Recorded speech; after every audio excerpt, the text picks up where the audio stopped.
So on this panel, we've got Ian Corby, Executive Director of the Age Verification Providers Association, the international trade body for providers of age assurance technologies. We've got Pavel Korshinov, who is at IDIAP, a research institute focused on AI based in Martigny in Switzerland. And then we've got Honor, who's at Privately, a senior AI engineer. Is that the correct job title, Honor, I hope? I am called with many names. I think it's Perfect. okay. That one describes what you do, hopefully. Privately are a provider of biometric age estimation technology, specifically on-device privacy preserving technology.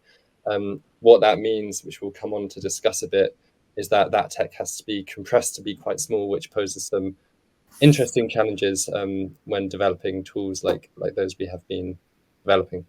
So first, I think I'm going to hand over to Ian to provide a bit more background, a bit of a refresher on Project DefAI, what problem we've been setting out to solve.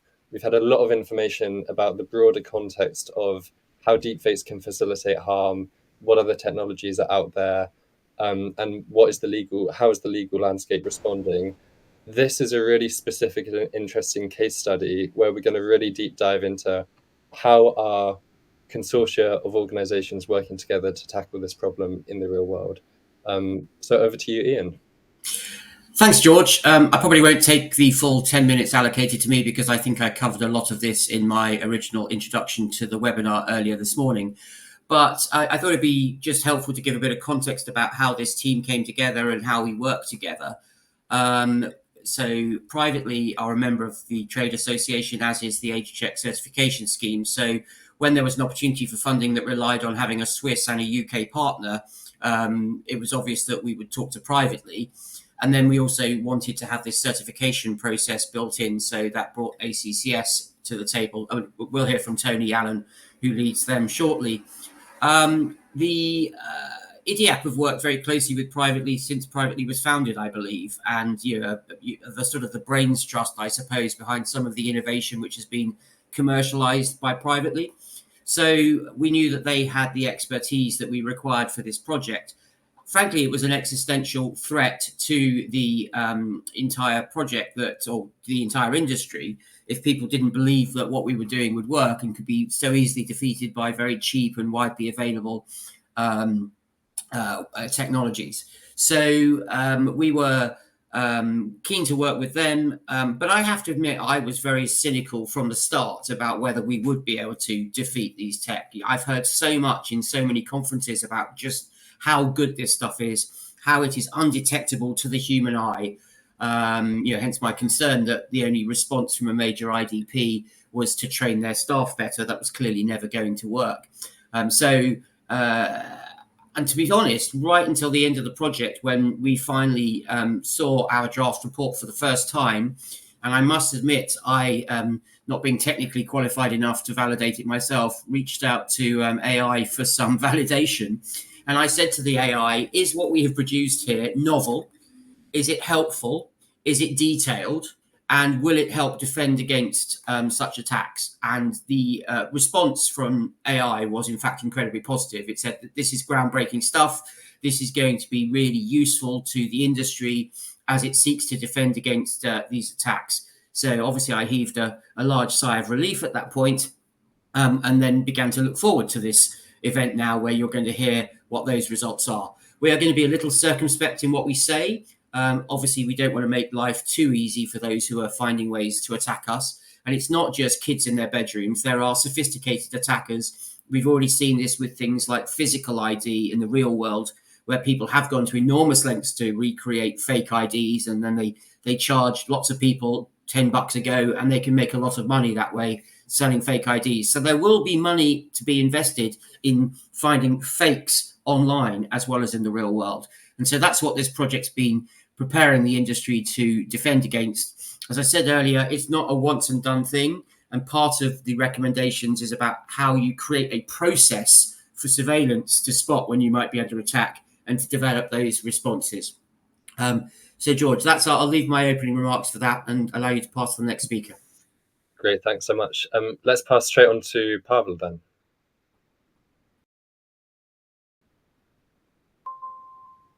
Okay.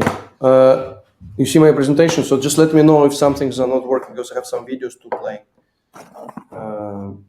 And they should have a sound. If there's no sound, you let me know. So here I will be just covering a technical aspect of what we kind of have done, but kind of very briefly and not much into details. The goal of this project was not just detecting deepfakes, but also presentation attacks, as Ian mentioned in the introduction to the summit.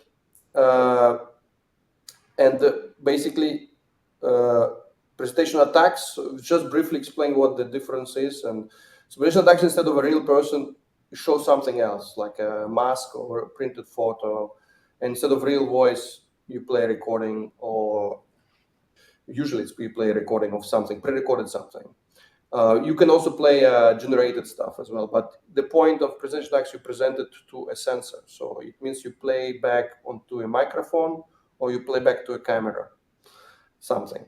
So it's in contrast with the deepfake attack, which are digital ones. So this is the example of presentation attack on the using different on different devices. So if you imagine that a kind of age verification system is running on a phone, in case of like iPhone, Samsung, or Huawei, then someone is presenting, instead of presenting a baby directly to the phone to be allowed to watch, I don't know, Peppa Pig or something.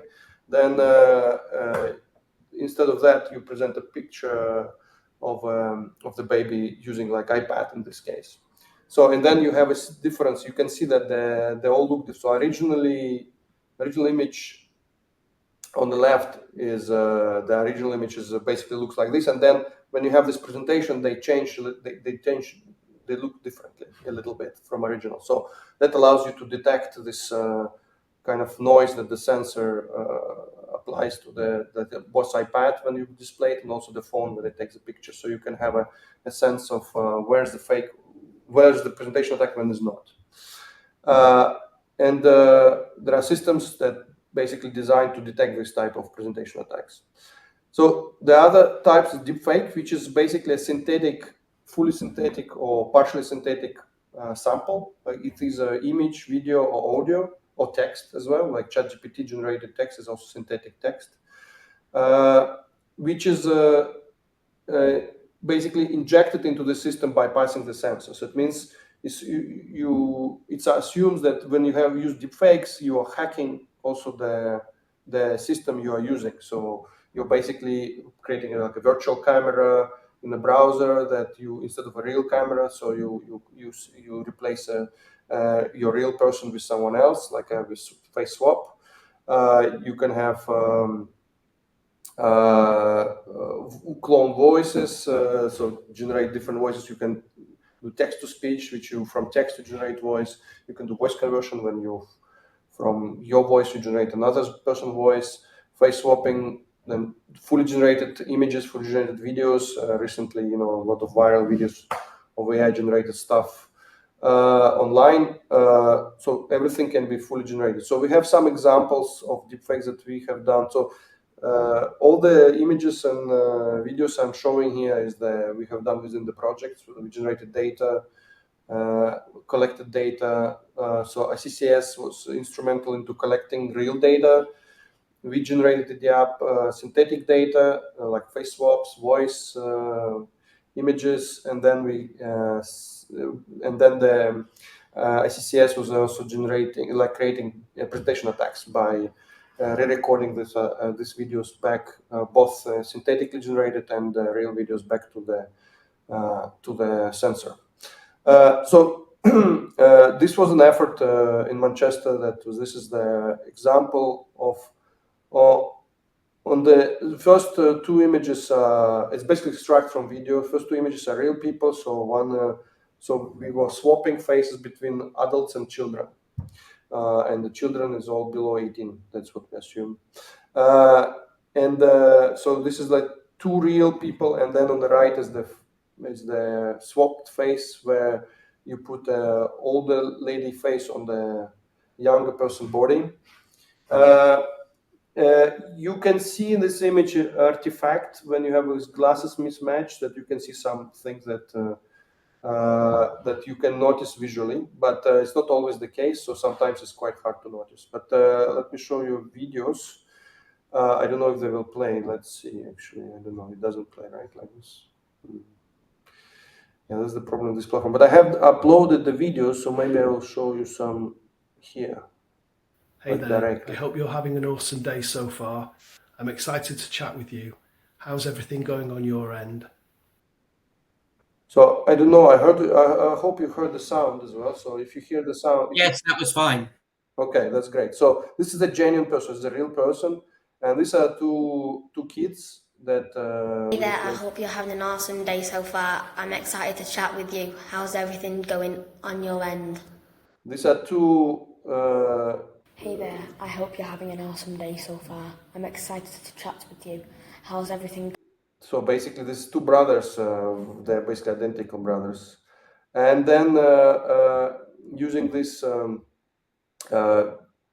Videos, like several videos of these people, we created a model there we just trained the model to swap faces between them, right? So now I'll show you the last kid, but with an adult face and voice. Hey there, I hope you're having an awesome day so far. I'm excited to chat with you. How's everything going?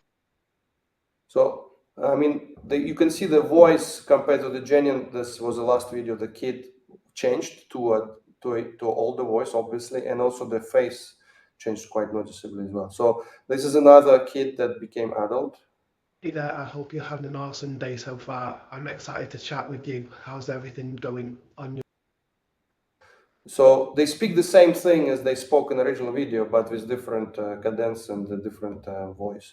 And this other way around, when the younger ones start to look a bit older. Hey there, I hope you're having an awesome day so far. I'm excited to chat with you. How's everything going on your end? It's hard to see full screen, right? Because that would be more interesting. I can see this all. So that's another Hey one. there, I hope you're having an awesome day so far. I'm excited to chat with you. How's everything going on your end? So basically, this is the original adult, this older gentleman, and then his face was replaced with a younger face, so it looks a bit creepy. And so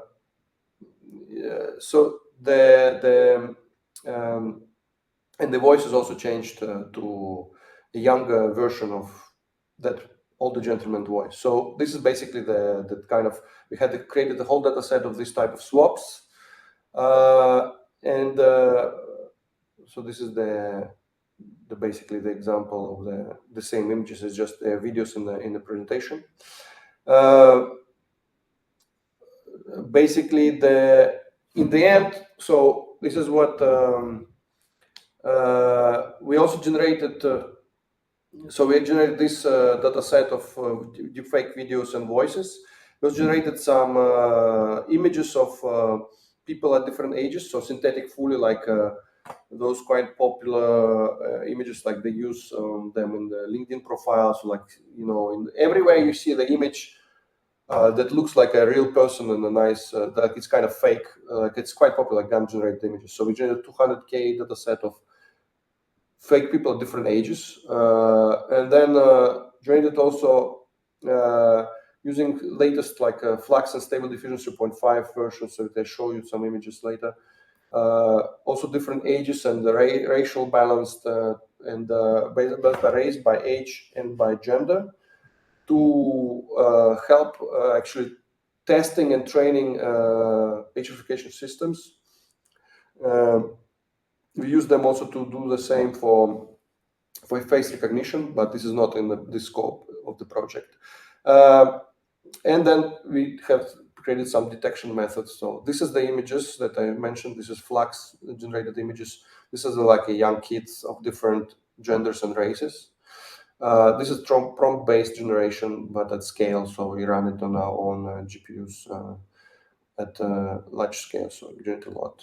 This is older versions of this type of images. These are random images that don't exist. They, you know, this is quite they're different, like backgrounds and accessories, hair colors, all sorts of things. So we vary stuff so to make it more variable data that increase variability for the training and testing.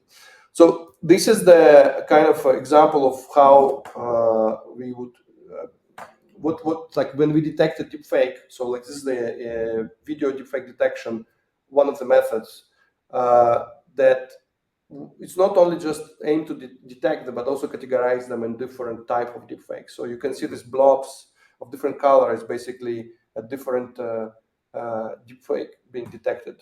And also one of the largest blob is the real video, bona fide videos. So it's because the point also is not really to detect only, but also to understand and analyze a little bit and get a little bit of explainability of like what is it coming from, what type of fake it is, which kind of model was used. So this is not a fully developed, it's early stage research, but this is a lot of people are working on getting to like a full provenance analysis of the deepfakes to understand where it's coming from, which model is used, who is distributing it, and so on. So this would be what is the source. But this is basically we worked in this direction as well a little bit. So there are some. This is kind of results. So this curve basically what it shows you different type of deepfakes, different type of attacks, because there are different ways to generate deepfakes. Like there's fully synthetic models, there's images, synthetic images, synthetic videos, swaps, all sorts of things, and this is the detection rate of some model pre-trained on it's a clip-based model pre-trained on some other data set. So it's a cross-generalization also data set testing. It means cross-data set testing. It means we can see how well it's generalized to unseen deepfake models that we've never seen before in the training set. So the better the accuracy, the more the curve to the left top corner. You can see that not all of them are detected very well. So this tells you that what Ian also mentioned in the very beginning, that there is a challenge of detecting things the model have never seen. And this is constant challenge. So it means like you have to update your model, or you have ensemble of models, each individual model for different type, and then you assemble them together, and then you basically try to detect all of them. So we have this same for voice. This one is we tested like a whisper-based button. This is an underlying model architecture that is quite famous, and I think by OpenAI, if I'm not mistaken. And then so it depends also how you train. So we tune the whole model. If you tune the whole model on the data, like this data set that we collected, then during testing it performs much better, obviously. But that just shows you that it's learns the data very well. So, but it's not going to generalize on the other type of attacks or data. This was a presentation attack. This one is deepfake detection. So we have also run on the. We train on IVID, so this is on this deepfake data set, and then we test it on the same data set on other data set that we have at the collected before, and the results show that basically you can achieve quite good results even for different data set, but very similar method. So if attack is similar but data is different, you can still see a good generalization. So that's basically what we're trying to show with this graph. But I mean, I'm just doing quickly review, but there's a lot of details that have tables and more results, obviously. But the point of this presentation to show that there's a lot of different type of deepfake attacks that everybody showed here on different panels. The first panel as well, a lot of examples. There's no magic these days, even though when you talk to ChatGPT, it may feel like it's magical, but it's actually not magical, because there is no, if model never seen something, it cannot really, during training, it cannot really generalize very well, no matter what you do. There's nothing you can do really except to, at least at this stage. So unless you train it, keep updating the model with newly appearing attacks and deepfakes, and also the data, not on just deepfakes, but also on a real data, because it depends on your use case. So if you have a selfie videos use case is one thing, you should have a model that is good for selfies. If you have a document with photographs over there that are being swapped, then you should train on the documents. If you have some other use case like images in the wild, like video surveillance use case, then you should train on that. So because it's not just domain, so generalization is not just to attacks and deepfakes, but also the problem is to domain shift in the real videos as well. So both plays a role. So it's a constant kind of a game of cat and mouse in this case, which is good. We will never be out of job. So thank you all.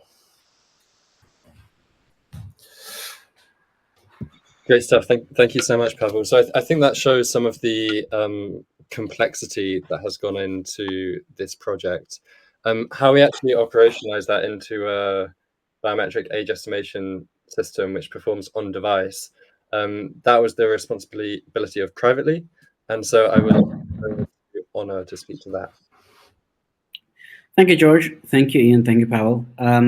I'll just speak from my notes, and then I'll hopefully show a demo that will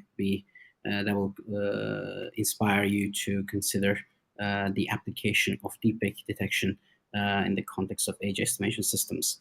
To recap, I mean, for those who may not be fully familiar with the concept, age estimation is one emerging piece of technology that is replacing traditional KYC processes in a variety of fields, such as onboarding to a website, accessing to content, whether you are eligible to access or whether you should be able to get verified parental consent. I'm working for Privately. Our company develops age estimation technologies for a variety of clients in this domain. And of course, a little bit clarification. Most of the technologies in this space focus on analyzing face, even though this technology is not really face recognition. Face recognition would work towards identifying a face regardless of how old that person is, whereas the age estimation technology tries to determine the age no matter who you are. So by definition, instead of giving your credit card information, social security number, identity number, date of birth, you might be opting for this option, which might be lending itself to a more privacy preserving way to verify your age. Of course, like the other fields that mentioned in the previous talks, deepfakes are also penetrating our space in forms of presentation attacks and injection attacks. We have seen that generation of these deepfake attacks are effective. Let's say for the case of aging or de-aging filter on an existing face, it does impact the estimation of a person's age. So it's not a truly void threat in the realm of age estimation. We have worked a lot with EDAP, with ACCS, and with APA. And we have identified a number of best practices, mostly technical in nature.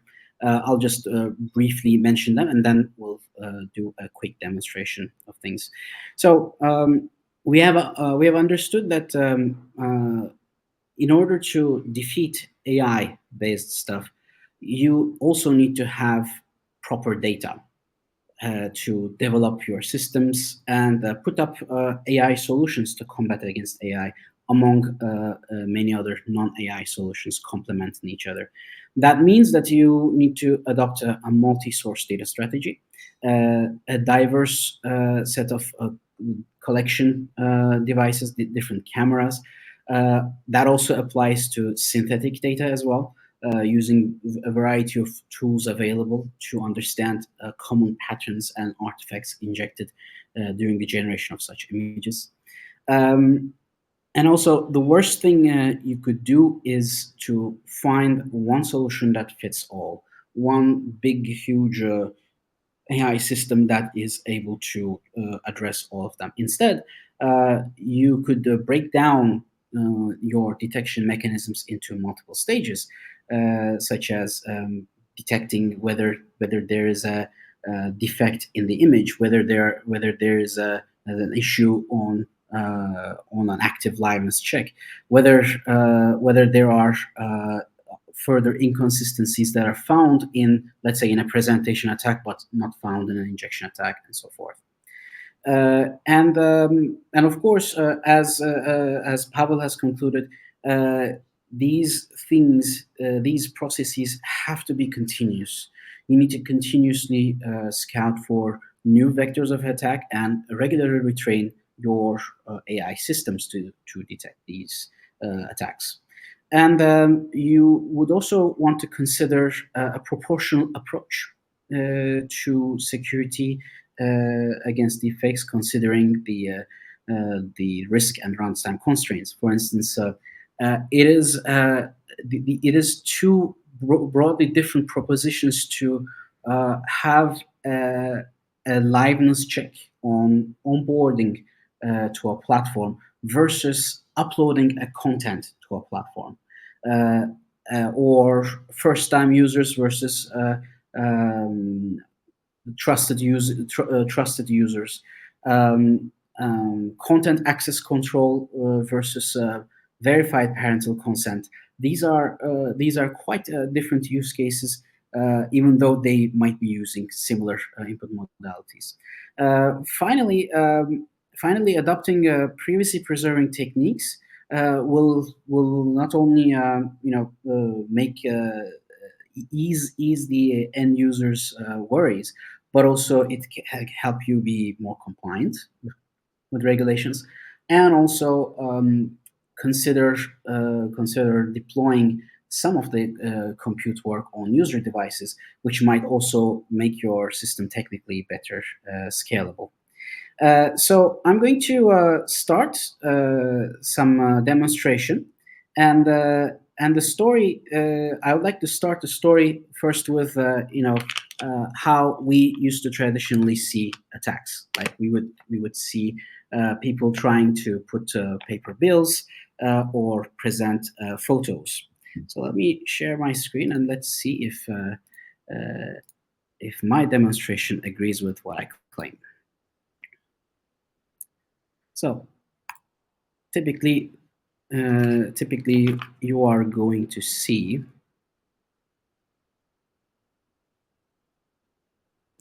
I don't know if we can see your screen yet, Honor. You're not seeing? I see you opening the mouse, but yeah, that's what we can see at the moment. Okay. There might be one more button to press. Maybe you should allow my content to be shared once I share the screen. Let me reshare the screen again. I was presenting the presentation that was uploaded, so I actually didn't share the screen, so I don't know if it's possible.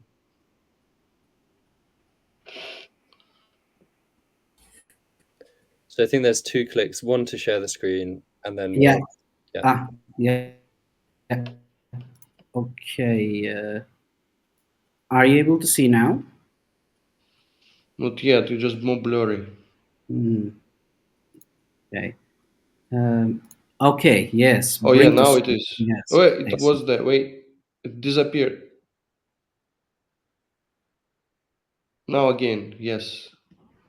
Wait, yes, Visible? yes. Working. Great. Okay. Well, sorry for the quick light.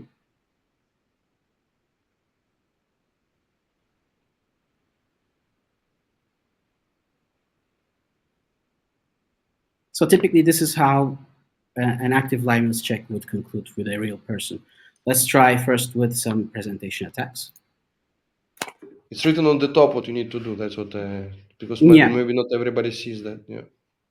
Yeah.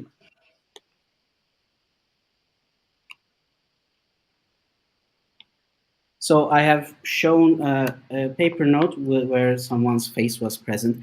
That was one of the very first vectors of attack that we had seen in the age estimation industry. Then, of course, if you have photos of your parents or your children or some other person's face, that would be the second usual vector of attack. Now the technology has been improving, and we are now able to have synthetic faces generated. So I'm showing you on my camera right now. There's a synthetic child's face. Let me rerun the demo so that I can show. So that's as far as presentation attacks go.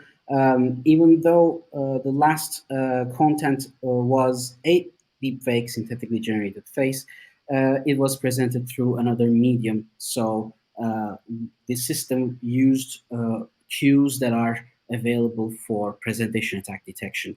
Let's up the challenge a little bit.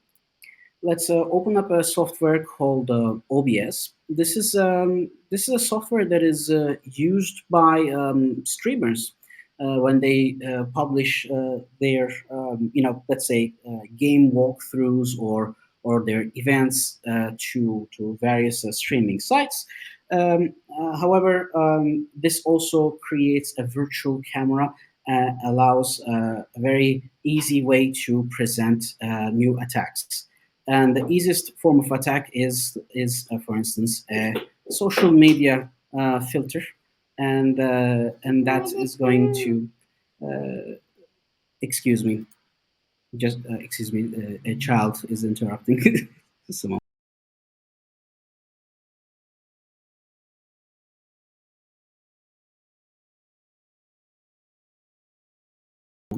That was an attack.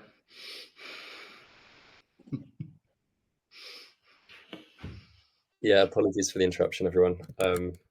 Childcare duties come first. Yeah.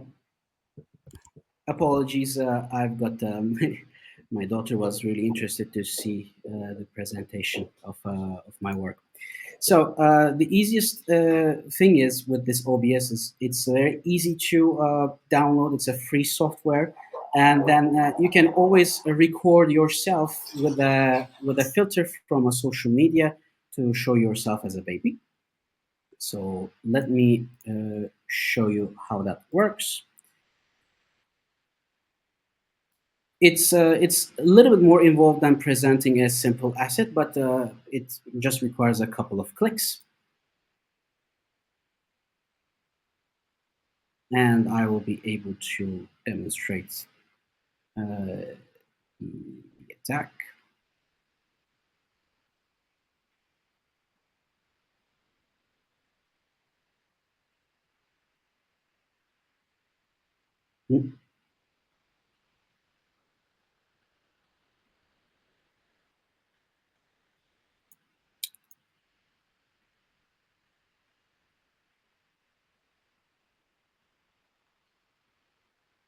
Yeah, this is like during demonstrations, everything that is usually work. There it is. So our system takes a bit of time to initialize, and then it's going to start scanning the face, and then it's going to, after some assessments, it's going to detect that there's an injection attack happening. Let's try to change to a more sophisticated form where a person affords or pays someone to do a face swap. And this is one of the examples that we have seen in the previous one of the previous panels.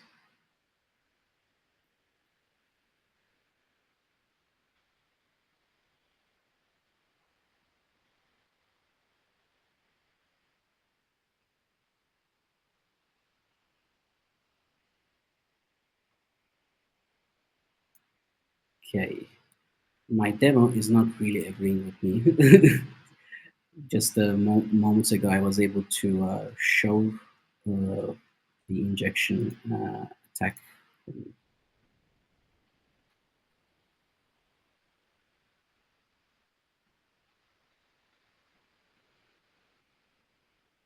Well, luckily I have got some backup videos to show you in order for me to make up for this failure on live. It was working just some moments ago already. So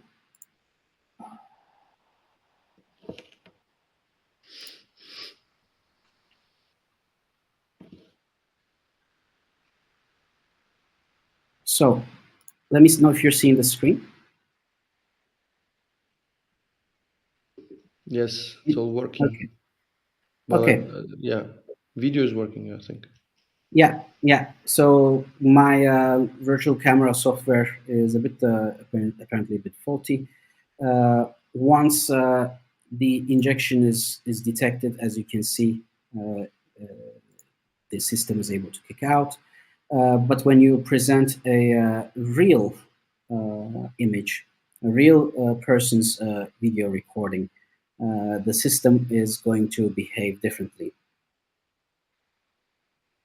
Typically, we would add another layer of security to this, as in we would not allow even pre-recorded images to be presented, but just for the sake of this demonstration, I have allowed the bypassing of the virtual camera itself. So.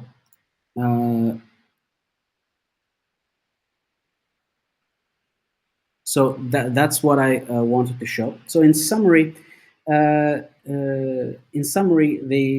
have demonstrated you a layer of attacks from the simplest to the most complicated, from using stuff that are available, readily available in your households, progressively increasing it to more sophisticated forms of attacks, showing photos from another device, or directly injecting the media.